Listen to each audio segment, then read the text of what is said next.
Hello, everybody. Welcome to another episode of the Magento Association Podcast.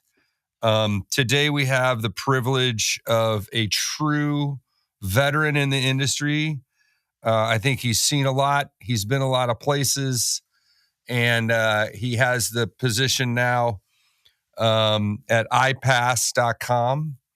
But his background includes working for different companies in different capacities. He is a member of the Magento Association, or his company is. But where Robert's expertise comes into play, if my understanding is right, is we all see the bright, shiny e-commerce stores, and some of us know what goes on behind the scenes in an ERP system or whatnot, data in different systems flowing through. But the ugly work often happens behind the scenes when you need to make stuff talk to other stuff, and you need to pass data from one thing to another, and it has to be clean, and it has to be accurate. And a lot of us take this for granted. But I think Robert has a particular insight into what makes this stuff work. And so we'll get into it. So welcome, Robert. I hope I did a decent job explaining your background. I'm expecting you to come on the road with me now. You've got the intro down pat. Yeah. All right. So cool. So Robert, you've been a CTO of a Magento agency, head of partnerships at a hosting company, and now chief partnership officer at an integration platform.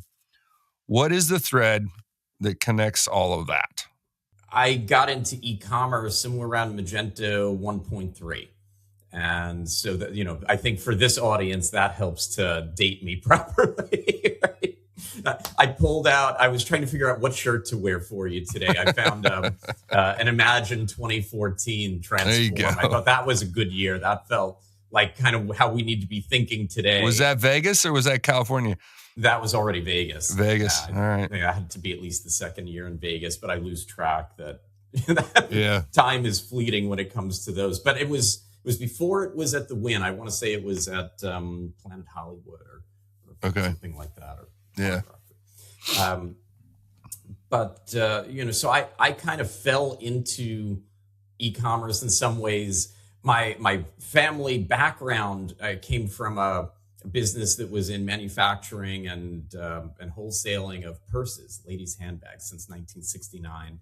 And so I was involved a little bit in e-commerce at its infancy through that, and really understood a lot of the needs of both retail and wholesale manufacturing distribution, B2B.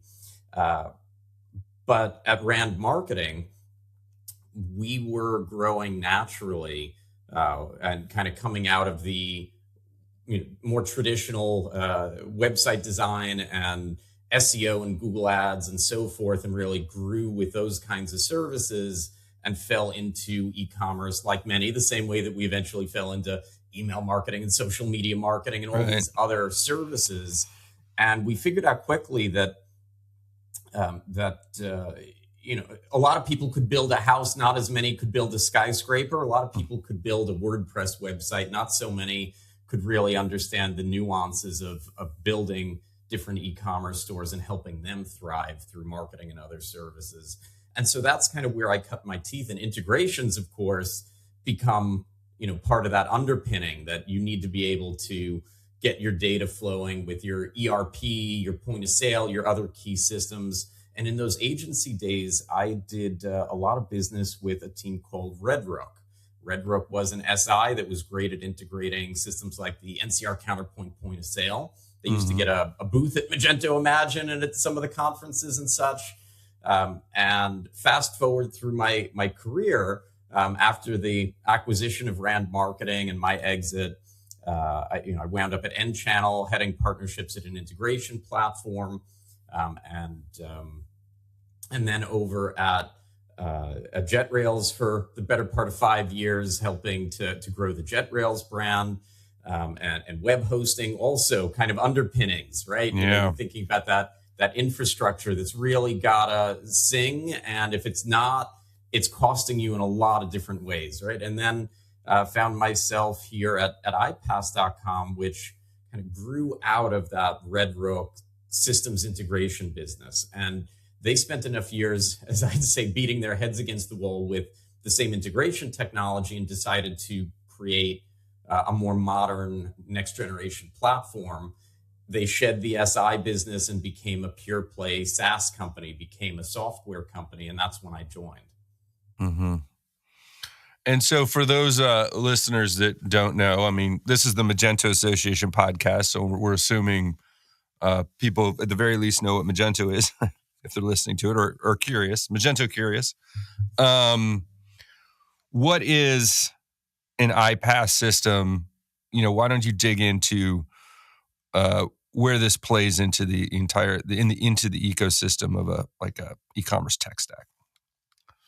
So an iPaaS, by definition, it stands for Integration Platform as a Service. Mm-hmm. And so fundamentally, as everyone would understand, the category as it exists, just like there's SaaS or PaaS, iPaaS is relating to software that's going to get your data flowing between different software.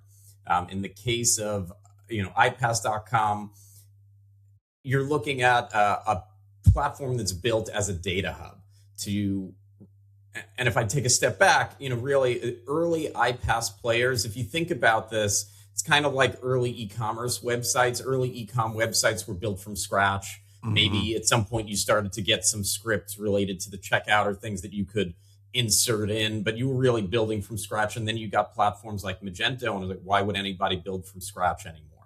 That didn't make sense. And so you can custom integrate things, but then you can come to an integration platform that already gives you, a lot of fundamentals and helps you to start to standardize the process. iPaaS.com kind of takes a next layer on that, and by acting as a data hub, helps people to get away from the challenges of what we call point-to-point integration, which is a very reactive way of dealing with data integration. It's saying today I need to get data from system A to system B. Tomorrow it's system E to system G, and you're building a lot of these one-off connectors.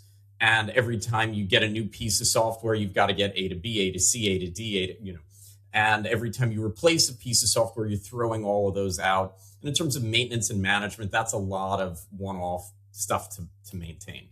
iPaaS.com as a hub allows you to hook up to a system like Magento once. One API connection talks to our hub, data gets normalized there. And so imagine an order comes down from Magento, that order can then translate to go to several places in one fell swoop. It can go to your ERP for accounting. It can go to some kind of a warehouse management, order management, or 3PL system, some kind of shipping and fulfillment system for that pick, pack, and ship experience. It can go maybe to CRM, so the sales team has visibility to what's going on with that customer and that account, and so on and so forth.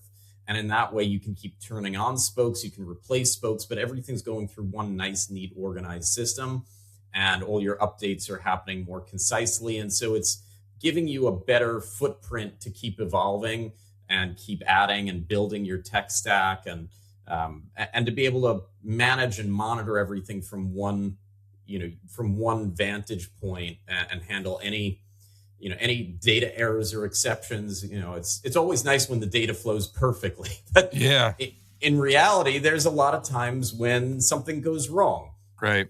And so having a smart system that's going to automatically retry on a schedule, that's going to notify you about any data issues, that is going to help you to pinpoint the source of the issue. Maybe somebody put a question mark in a number field. That data is never going to flow successfully. Getting eyes on it and keeping your data intact. And that's kind of the interesting thing, that we've all become data companies. Mm-hmm. Whether everyone elected to be or not, that's the reality that we now live in. And the quality of the data becomes extremely important, and the flexibility to be able to deal with unique business rules and logic, to map new fields of data rapidly, to turn on new integrations, get data flowing with systems like OpenAI, or this all becomes important. And so having that springboard, being able to kind of go to a system that gives you more of that visibility and control and takes away a lot of the maintenance and management of trying to deal with a one-off, completely custom way of dealing with it, or other traditional pain points in that total cost of ownership and that ability to evolve and move forward. That's what it's all about for us. Yeah. Also, I think that the volume of data is increasing, the complexity of data is increasing. So, having the tools to be able to adapt, it's not a static thing by any means. Data. Yeah, not at all. Not at all. Yeah. Not at all. And, today we're seeing, I think, just not just us at iPaaS.com, but the market is seeing that having their data siloed, it is one of the, and having data hygiene issues and not having their data in orderly, standardized, normalized fashion is one of the biggest impediments to being able to benefit from AI and new technology and new systems. And so, again, I look at, okay, yes, what's that upcoming project? What do you need today? But also for a business, how do you set yourself up for long-term success and get away from that reactive way of just dealing with what's right in front of you and set yourself up for more long-term success, which is what I think Magento has always done. I always called Magento the platform of yes. If the merchant were to ask, can we do this? Well, yes. Now, there might be, some labor there. There might be some effort there, but it's inherently flexible. And that gets to my next question. So you guys are obviously part of the Magento Association community. You're part of the ecosystem. Where do you see what your role in that ecosystem, and how do you guys benefit from being a part of it, and how do others benefit from you guys being a part of it? I think there's a lot of different ways. I mean, community is important. However you want to slice and dice it, it just is. And so whether it's us interacting with the community through events like the Meet Magento events, whether it's being able to stay up to date through the communications of the association and play a role in helping to best communicate with Adobe and look at how do we all move forward as a community, and how do we best do that. I think that those are all kind of important things, and back to underpinning, for a group like like the Magento community, we partner with some of the best Magento agencies in the world. We partner with platforms with companies like Adobe, and certainly others on the periphery. And so, conversations that we're having out there are always about how do we improve the bottom line for all the stakeholders. And so if I were to tell you about, recent conversations that we've been having and developments that we've been engaging in, it's companies like, for instance, Rave Digital and Aheadworks, thinking about Meet Magento Florida, where they've got different B2B integrations for Magento open source. And we're working together to make sure that those are supported with our integration layer. So somebody that's launching a store in Magento open source that's B2B, and they need, for instance, company data flowing with their ERP and CRM and other things, well, they can use an extension from Aheadworks, and that's going to be supported through our integration layer, having similar conversations with other great companies out there in the space, but just using it as, with Rave Digital as a partner, that we have those kinds of activities. Or, my old friends at JetRails, I don't mean to call them old, they're doing, they're still young, but and still friends. That's very much still friends. And I have other engagements with the teams at Upsun and other hosts, but at JetRails, they've been doing some really cool stuff with hosting AI systems where the data is secure, where the hosting bill, the usage is capped, you can be on actual, bare metal and such, where you can kind of determine the AI model and not have it changing on you all the time, the way that it would be in other situations. And we now integrate with OpenAI, and we're working toward other systems. And so, for instance, our integration we'll get data from all of your key software into OpenAI, where you can then query it in systems like ChatGPT. And so that's kind of, unlocking one layer to it, but we can also bring data for a full loop. And so we can send out, for instance, product data from your ERP or whatever the source of truth of your product data is, have it enhanced automatically in OpenAI by sending prompts with it to improve the product description or fill in other fields, and bring that data back down to our hub and immediately send it to, let's say, your Magento store. Or have you review it first and send it. And so when you start thinking about those things, these things can mash up really well in terms of checking the different boxes that somebody needs to be successful, to be able to deploy these systems successfully, maintain them successfully, keep them in budget, and so on and so on. And so we find that, the conversations that we have in the market, by getting together through association activities and other things, that they could be really meaningful. So it definitely, I'd say that there are a lot of layers to the onion of of how we see that coming together. But we also know that that the community needs a little bit of a North Star, and the association has definitely worked hard in recent years. Especially, I would say that the community, after the Adobe acquisition, we hit the pandemic, and then there was no Magento Imagine. There weren't in-person events. The Adobe team was kind of running in one direction. The Magento community, in some cases, felt not heard or not included fully in that process. And by having the association step up at a higher level, I've seen better communication and more cohesiveness through that process. Doesn't mean that there aren't always, the new challenges of the day, or even old ones to, that might linger, but I've seen a lot of positive improvement. Yeah.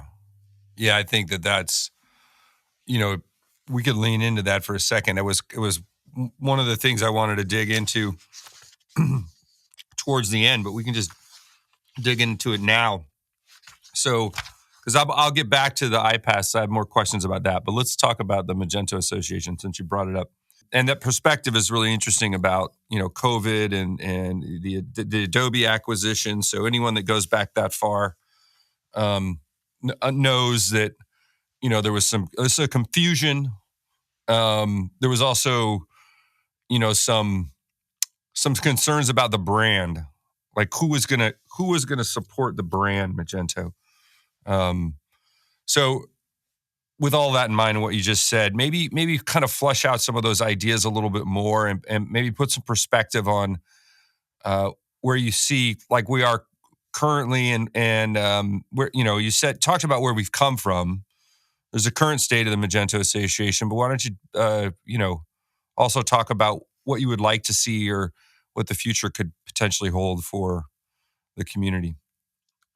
I think that there are a lot of opportunities out there. Magento is mature software. It's stable.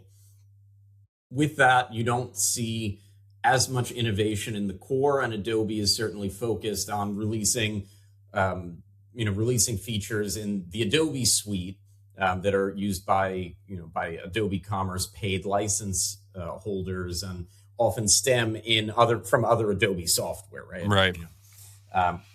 There was a time when you were still seeing new, I'll call them, modules included with Adobe Commerce. And so I remember when Page Builder kind of came down from Magento Commerce to Magento Open Source in relative terms, and you saw different features.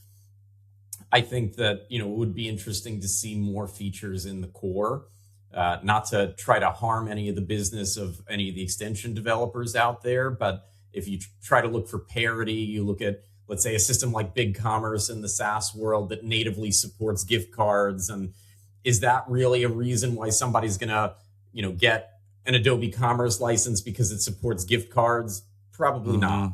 That wouldn't justify the license fee. That's not the deciding factor. Why not release it into open source at some point? And so you look at some of those things that I think would breathe a little bit of life in, and just helping to add a little bit more turnkey off the shelf with it. I think that, for me in my role today, I head to a lot of different trade shows and events from ERPs like from the Microsoft family and NetSuite from Oracle, and Acumatica was one of my most recent, and the same with different point of sale events and so on and so on and so on. For all these different kinds of software that we integrate with. And when I go to different ERP events, for instance, there'll be a Shopify booth, there'll be a BigCommerce booth, because corporate is really focused on growing in these ecosystems, in the NetSuite ecosystem, in the Acumatica ecosystem. And I don't see Adobe in those places. And so, there might be an opportunity, maybe not as the association itself, but for members to come together and find a way to band together to engage with some of these other ecosystems. And because the flag just isn't as actively planted in that way in today's market, and thinking about those sorts of opportunities where Magento could be seen, should be seen, and isn't necessarily as there as present. Even though it is, because there are a variety of companies that work heavily with the Magento community, whether agencies or otherwise, that are there. And so it's kind of finding ways, that might be a big challenge, but finding ways to bridge some of those gaps in visibility of Magento as the contender that it is. I think that that's still a challenge that hasn't been fully addressed. I don't know that it will be, but I see things like that as potentially really interesting to try to find ways to grow the community naturally, beyond the folks that work with Magento today. And I know that there are a lot of marketing efforts that have been kicked up in recent time to try to make more information available, and that there were transitions when Adobe, or after Adobe acquired Magento, where they focused more on Adobe Commerce, and there wasn't as much information to be found. It was harder to learn about Magento and where Magento stands in the market. So I know the association's been hard at work on that. Yeah, I think all the pieces are there. I think that some of the challenges that have gotten in the way are, like I said, the messaging around the brand, the two different brands, the Adobe acquisition, COVID, and Shopify kind of did a number on the ecosystem because the value prop of Shopify looked great during COVID. So it saw a bump up. One thing I noticed with doing an assessment of the marketplace over the last 5 years is obviously Shopify has gained a ton of ground, but it was mostly stealing ground from non-identified platforms or custom platforms, or like platforms that were, homegrown, .NET, just old legacy stuff, not even branded. Like if you look at Built With, it was the stuff that didn't have a name on it. The other category. The random ass e-commerce stuff that's still all over the place. And then there was like the leading platforms. And so when you saw the Shopify growth, it was mostly stealing from the other category. It was stealing from Magento, no doubt. And Adobe Commerce. But then you saw it kind of level out. And over the last few years, I think things have kind of fallen into a, Shopify number one, a lot of B2C commerce, obviously, WooCommerce, which is, I think, a lot of like weird, WordPress sites that people aren't really using, but they get right. There are a lot of installations of Woo that aren't really transacting at any significant or serious level, if they're transacting at all. But the numbers are skewed if you look at like a Built With on that, for sure. Yeah, and then you guys kind of Magento coming in there at third, which I would argue is second, and then there's the rest of them, the big commerces and the Shopwares and the VTexes and some other stuff, but. The big players are kind of there. The 5 positions are kind of like there. And I think there's a leveling out. So if Magento truly is in position 2, you wouldn't know it by the market chatter out there. No, like no one. And so like if in terms of like install base and people using it, and merchants benefiting from it and agencies continuing to kind of develop, like to me, everything is there to move the needle, except we kind of, have this, we don't have, the community doesn't have the advantage of a Shopify marketing machine behemoth behind it. The budget is very, very non-existent. It's like, right. That people think that the Magento Association has some huge budget to be in some way, and that's not how. It's like a volunteer organization, right? Yeah. I would say that firstly, I was building more Magento than anything, or my team that ran marketing back in the mid 2010s. And I hit a couple of tipping points. There were some Magento patches and the fact that I remember them says a lot. SUPE 6788, which changed the admin pathing, the routing. And so we'd have people that had like 40 Magento extensions. And now we told them, okay, to update your store, we have to update all the extensions, and each one takes time. And here's going to be the bill. I'm like, oh boy. And you realize that not everybody that we'd been putting on Magento really was prepared for, what it might take to manage or maintain. And at the same time, Shopify, BigCommerce, the SaaS platforms were starting to come of age. And then you had the release of Magento 2, which I lovingly say when it came out, it was still in alpha. It wasn't even in beta. And so 2.0 was unstable. 2.1 was just trying to get to stability. Really took to get to like 2.3 to get to a healthy place. And so I was having to tell merchants, hey, I can put you on Magento 1, but that's not going to be a forever thing. I can put you on Magento 2, but I'm going to probably have to charge you 30 to 50% more in time and money. Because we're going to have to write extensions that don't exist because they haven't made it there yet. We're going to be dealing with bugs. We're going to be dealing with things.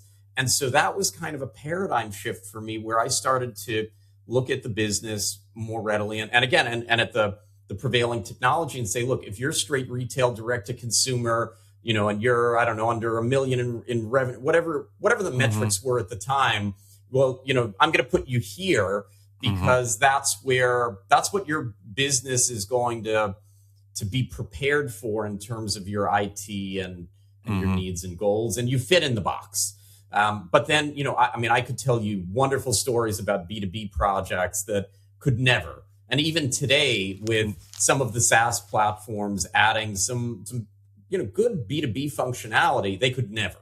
It just would not fit.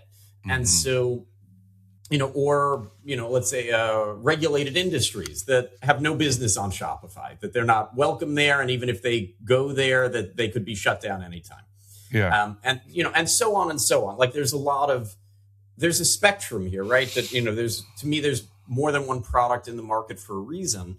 And so I look at that and I say, well, I think that there should be more than one platform. And I don't think that Magento is the default for everyone. But then again, I see people that go to to other platforms and are more boxed in, spending a lot of money on apps and on other, kind of baked in fees and percentages and things. And at the end of the day, they're not better off for it and they're not happier. The grass is greener on the other side, perhaps. Yeah. But I think the most important trend line is that, look, somewhere back to the pandemic, everybody got a Netflix account. And if you're Netflix, you run out of people in whatever countries you're targeting. You go to the next country, the next. You create some promo, you get some new content that drives in a few more users. But at some point, you have to go to Mars to find new users. That there's none left here. And I think that what you started to see with direct to consumer, with retail, was if you were a retailer in the pandemic, you had to up your e-com game and deal with curbside pickup, store pickup, whatever it might have been, all these things. And to try to make up the volume of people that weren't coming in store. And so you had a rush toward the technology, and then everybody's got something, right? And, we're still seeing more growth in B2B where there's a lot of manufacturers, distributors, and others that are still technologically a few steps behind in that they didn't necessarily make that leap at that same time. But that left a community, and not only in the Magento community, but in others like Shopify, BigCommerce, et cetera, struggling, where there were a lot of service providers and there were a lot of tech companies that were built on, we're going to get a certain amount of new users based on how many new e-commerce sites are being spun up, because we'll fit in the build time, that's when we're going to get in. And you see the volume of launches start to drop. And so the feeling that everybody has is, well, I've got this big team and I have stable customers, but I don't have as many new customers coming in, and you kind of break a little bit of that machine. And so I'd say that's definitely had an impact. And I think, that adds to the feeling that everybody has around, things aren't what they were. It's also that there was a time when, firstly, events like Magento Imagine were a draw. But even with a Meet Magento, people, because the platform has reached that more mature, steady state place in the market, there's not as much that they're going to come out to learn about. That networking at these events is fantastic. Learning about new things in the community, challenges that are being overcome, like how to use AI in 10 different ways in your e-com site, all really important and happening at these events. But is there a big Magento roadmap that you're going to come and learn about these really important things? Are there so many new apps and extensions and things happening in the periphery that you need to know about? Are the underpinnings changing that much? No. So you don't see as many people coming out. And again, it has the same feeling for the community of, I remember when Meet Magento New York was 600 people, and now it's whatever it is, half of that. Yeah. And does that mean it's a bad event? No. Does it mean that it's a smaller event? Yes. And that perception has impact, even though, to your point, there are still tons of Magento stores and businesses thriving with Magento in the market. But there are just some market shifts that everybody is grappling with. Yeah. I also see it as there was a time at which Magento was perceived as being very innovative, and that there was new technologies. They were building out new solutions, new extensions, et cetera. So a forward-looking company would be like, okay, let's go with Magento. Right. They had the lion's share of the market. It was the number one platform. I remember when it was a lot of agencies were sites. going. Yeah, exactly. Yeah. And so, and that drew more community. Yeah. And the events were bigger because there was a lot of excitement and new kind of fresh people coming in and wanting to know more. If you were a tech vendor, an ISV, an independent, software vendor that was, wanted to integrate into, mid-market e-commerce sites, let's say, that Magento is the first place that you'd go. Yeah. That you had to make sure that you had an extension or something, or supported the Magento APIs or whatever you were going to do, because that was the behemoth that was growing the fastest, that was attracting the most. And what you saw was that the SMB market, those small stores, if you're starting up a business selling items from your coffee table or out of your garage, you're probably not going to do that on Magento. No. You saw a lot of market volume go to these other platforms, and merchants grow, so some of them do, some of them don't. But you see then, these companies growing with Shopify, with BigCommerce, with other platforms. And so you start to see that because there's volume of new users, that a lot of the apps are created there. A lot of the integrations are focused there first, and you don't necessarily see as many new entrants in the Magento community because the volume of new launches isn't the same.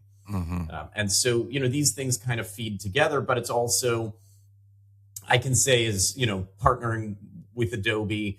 If I want to engage with Adobe to try to get deeper into market, if let's say I want to have a webinar with them the way that we do with lots of partners, or a guest blog post or something, they'll give me an a la carte menu that I can pay for. Right? And it's not partnership in the way that we engage with a lot of other companies. It's a bit different. Doesn't make it wrong. It doesn't mean that that's not what other tech companies are doing, but it is different. And so you look at it, and I think that there are certain barriers to interacting in certain ways, in the way that we would want to try to grow more cohesively as a group, right? To band together with the platform in certain ways to tell the story, to back to being at trade shows and doing other things that, how all these things come together, that it's really the community that I see doing that for Magento, that it's the agencies and SIs and dev teams and other partners and other users and what have you that are waving the banner and that are telling the story and spreading, the information more in a grassroots way. And that's, but again, stable platform, well adopted, lots of available technology, a lot of success. But that's kind of, I think that, that's the blessing and the curse. Yeah. That's the challenge. I also think like the next wave of development, e-commerce development, is going to be like the easy builds are probably done. Like the straightforward B2C. I think where you're going to see more work is in the more complex B2B processes, obviously, but also the evolution of the solutions to get more sophisticated, to offer more automation, to offer more customization, more personalization, more integration within the supply chain, And I think there's still a ton of work to be done there. I think you had mentioned, data and data normalization and data flows. I mean, this kind of goes right into what iPaaS is doing. But so in terms of Magento as a brand and the Magento Association, Adobe Commerce, like there's a lot of good arguments when you're looking at, okay, what's my 5-year roadmap? I want to do X, Y, and Z. These things are very complicated and they're going to require some customizations or nuance or whatever. I think there might be a lot of people coming back and saying, wait a minute, like Magento solved this 10 years ago. Yeah. And it's just been sitting there quietly running in the background. And so maybe we should dust this thing off or just not dust it off, but re-examine it. And that might be part of what the assessments going forward are. Like, I could definitely see some companies saying like, yeah, we got off the ground with Shopify 5 years ago, but now, we're more mature as an e-commerce company. That channel is really growing for us and we need to make some changes. And I could see, people looking and saying, well, Magento's here and, it can solve a lot. And let's do the full 5-year total cost of ownership. Let's do the math. I don't think people were doing a lot of math 5 years ago. They were like, they're panicking and trying to get a store up. And they were looking at, in a lot of ways, a lot of the people that moved to systems like Shopify were looking at maybe, a 1-year slice of something like their development cost, which typically, because you've got to patch and upgrade and otherwise, maintain your Magento store, that you're responsible for maintaining the code base as a merchant. Yeah, that is going to be higher, but they didn't know what all these app costs were going to be at scale in Shopify. They hadn't done the math on the difference in using Shop Pay for, plus the Shopify, license fees and such. And again, I think there are a lot of merchants that are doing quite well over there. Oh yeah. But you get this, these others that can't necessarily do what they want to do or need to do technologically there because, there are inherent different, you can't customize the checkout in Shopify the way that you can in Magento, right? It's a different experience. I'm looking at it a little bit like I've been chatting with people lately a lot about, because it just makes my brain happy, self-checkout. And when I go to a retail store and I see self-checkout, I was never all that, some people were like, ooh, I can do this myself. And they were excited. I was never all that excited about it.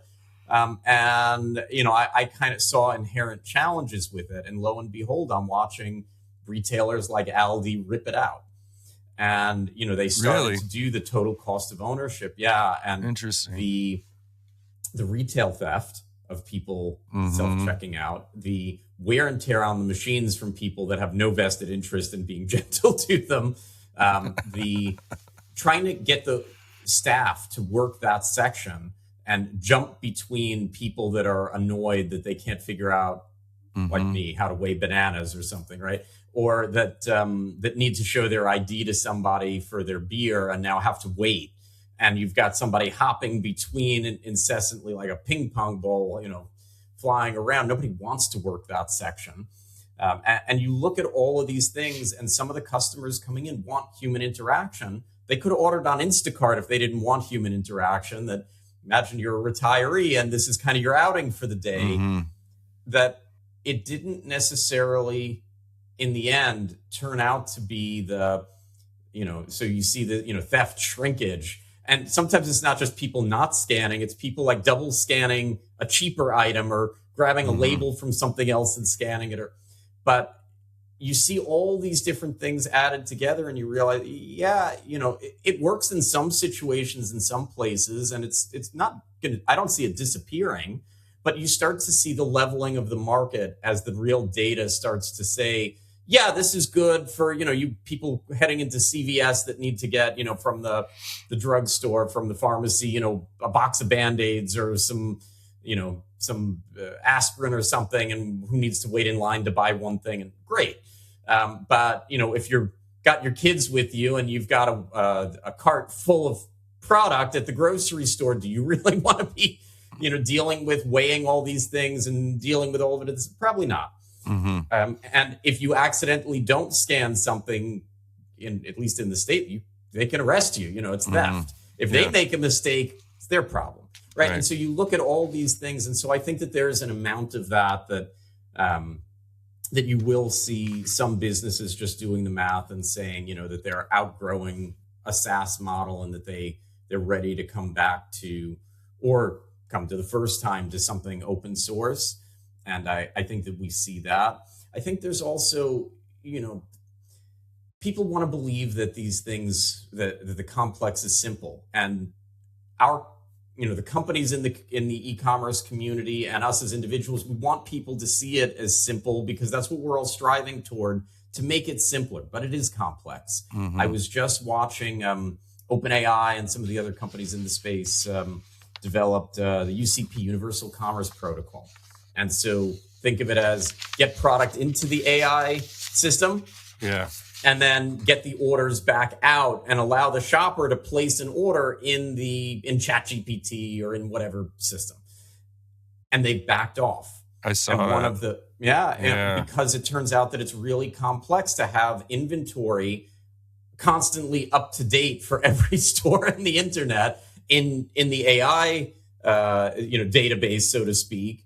To be able to, handle all these different nuances, that it's not as simple as it looks. And that's where, a lot of our partners, rather than just focusing on seeing themselves as e-commerce developers, our founder labeled our service partners MISPs, Managed Integration Service Providers. And, we have a lot of partners that have become experts in managing the integration layer and thinking about not just servicing what's there, but what's next. And okay, you're using Avalara for sales tax exemption certificate management. Now let's make sure that that's accessible in your CRM, where your account managers can see if the shopper has a sales tax exemption certificate on file, if it's expired, et cetera, because they don't, the account execs don't all live in the ERP or e-com or whatever. And let's get your accounts receivable moving with, we integrate PayFabric from Global Payments. And for the orders that are going to be on net terms and aren't going to be paid immediately in the checkout, let's get those orders to PayFabric. It'll email the shopper. They can pay through credit, debit, ACH when they're ready.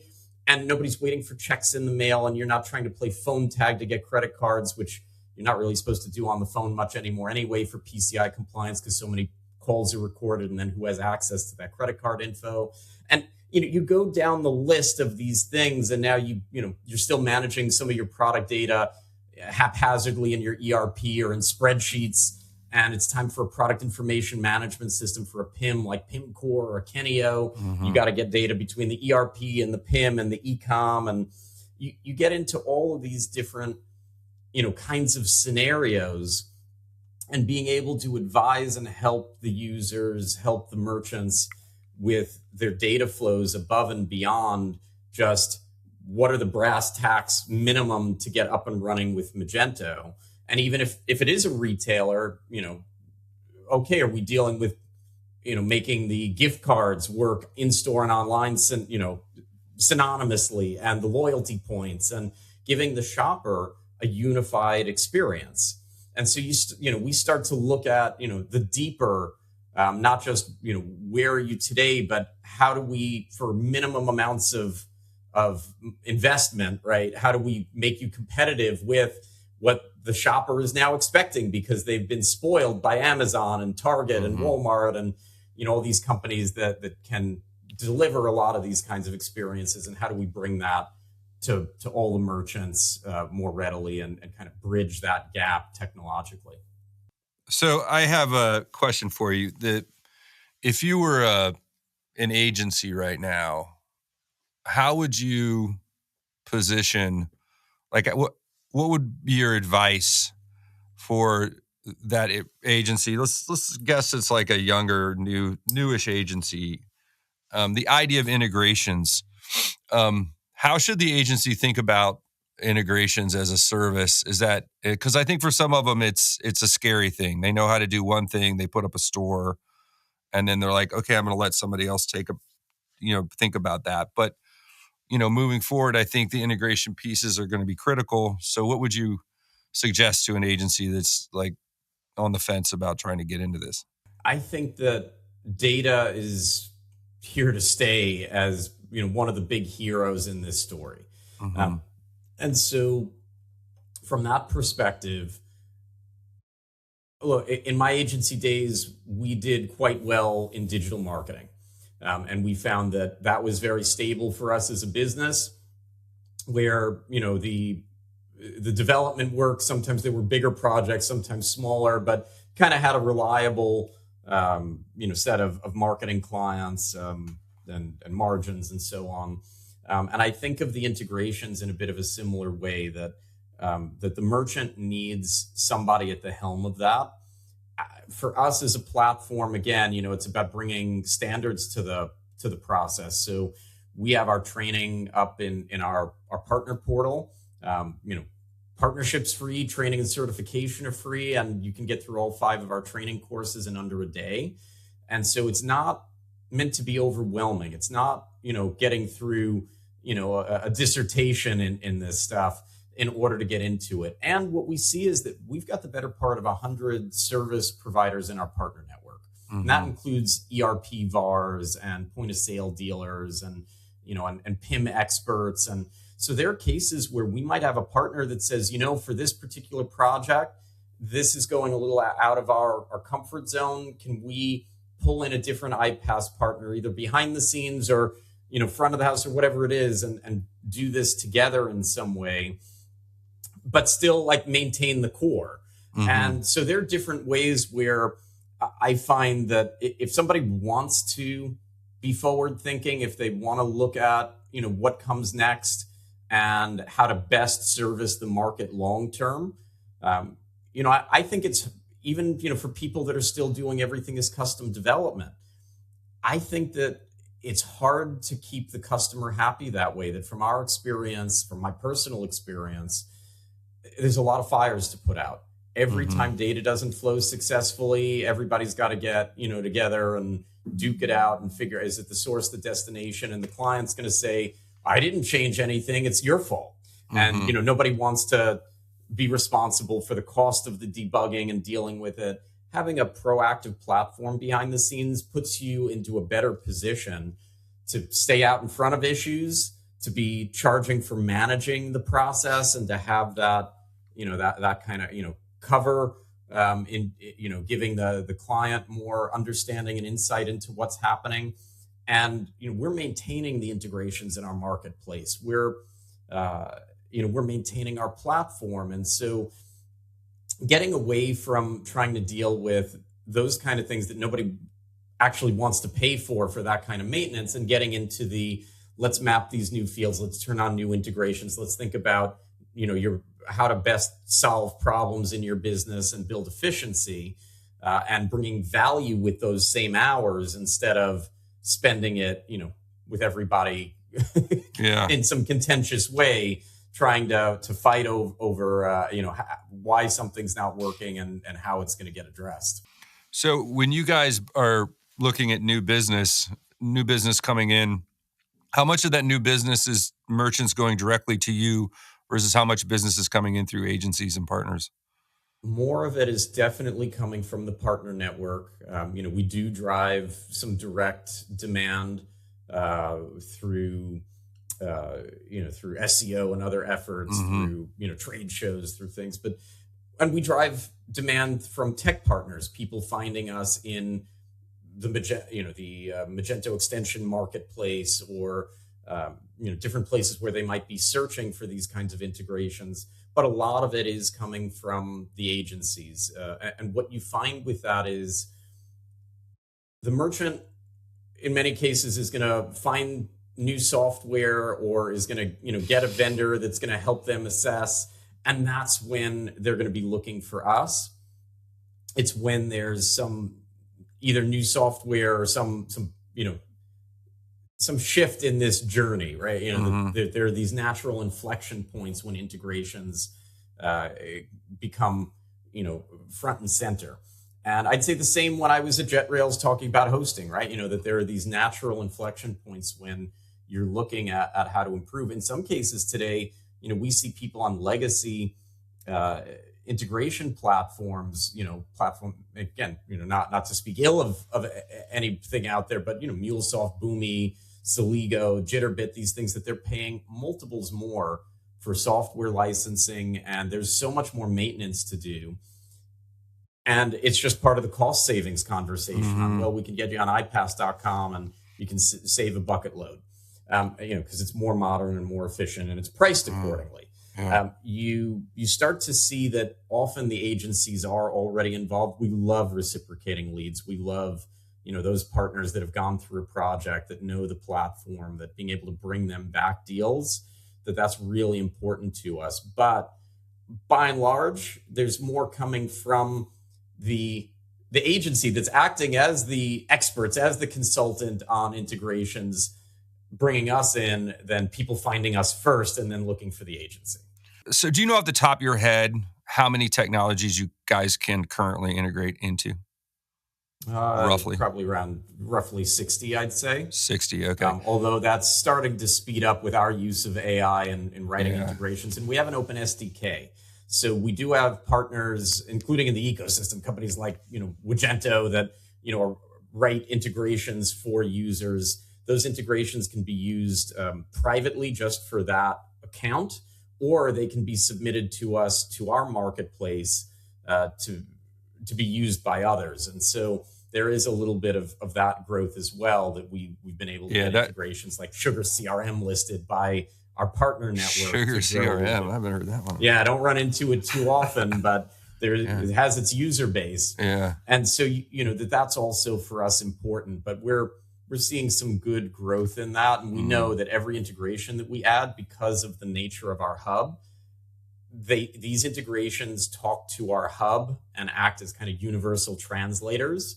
So each integration that we add is a multiplier, because it can flow data with any relevant integration already in our marketplace. Yeah. So there's this big additive approach, and we're seeing our value prop to the community grow rapidly as a result. So you kind of answered the question, but then my follow-up question was, how many of those 60 and growing connections are you guys building in-house versus through partnership with other technology companies? Today, the vast majority have been written by our team, but I think that we have about, currently being built, somewhere around a dozen being written by partners. In some cases, those are tech partners writing their own integrations with our SDK to be listed in our marketplace. In some cases, those are agencies and SIs and what have you, either writing it for an end user, or in some cases, writing it on spec. and knowing that they see a market for it and wanting to be the first to list it there. Okay. So we're seeing a little bit of everything, which is great, and which is definitely, for us, speaks volumes about the direction that we're heading in, and kind of, fitting in with the vision of the company, which was always to be able to scale in that way and to let the community be involved. And so while we are a SaaS platform, there are a lot of layers where we don't have an internal services team that we're promoting and selling, competing with the agencies and SIs and other service providers. The SDK is open. Our APIs are open. We're a mock platform. So there's a lot of opportunity there for the community to engage. And in many cases, we see members of the community kind of coming together through us. So let's say now, there are teams like Wasserman Digital that we're, that are integrating to systems, for clients like Epicor, P21, the Profit 21 ERP. And now, having had that experience with us, they can go to market in the Adobe Commerce and Magento community, knowing that they can integrate these things through us, and promote that as an offering, right? And so you start to see some of that logical extension, and we love bringing partners together, the ERP VARs, the accounts receivable systems, together with everybody, so that everybody can kind of grow and win together. We do see, we aren't quite the size of, let's say, a Magento community, but a lot of what we've been doing is community building. And we find that to be, hugely important. And being a partnership first company, I mean, Chief Partnership Officer is a big title for a little guy like me.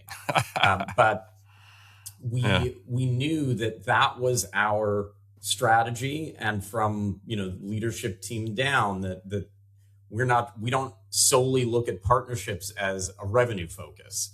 It's how we learn from our community and our partners. It's how we bring new things to market. It's how we engage in marketing and these other events and other things. It's so much more than just like an affiliate program, right? It's at the core of everything that we do and everything that we've built, whether it's the training or even like the partner portal experience. So, being able to manage different clients effectively that way and get important data.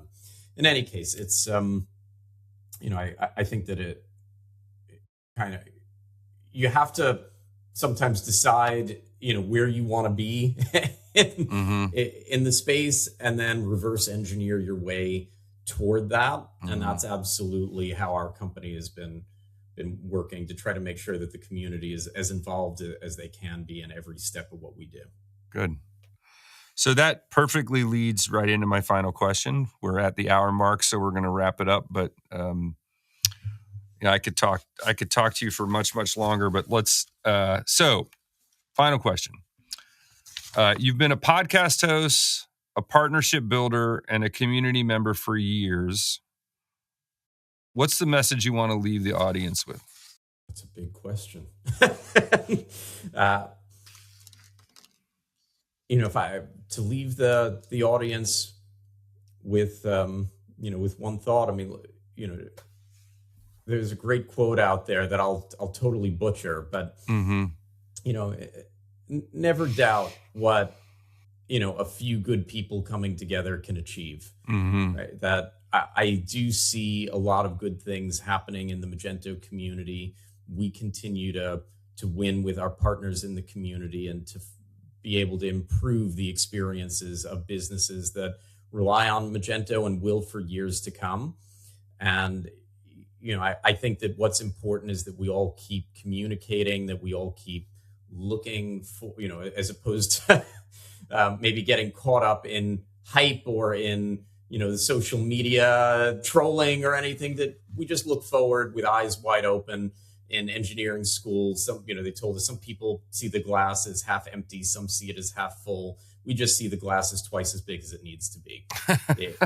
Bring a little pragmatism, bring a little logic in, and roll up your sleeves, and there's a lot we can all keep achieving together. Exactly. All right. That's awesome. We'll leave it there. Thank you, Robert, for coming on. Again, it's Robert Rand of iPaaS.com, one of the leaders in integrations, hub and spoke model. I'm sure you can find more information at iPaaS.com.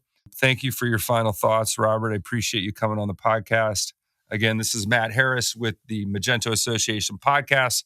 We're going to wrap it up there, and we'll see you next time.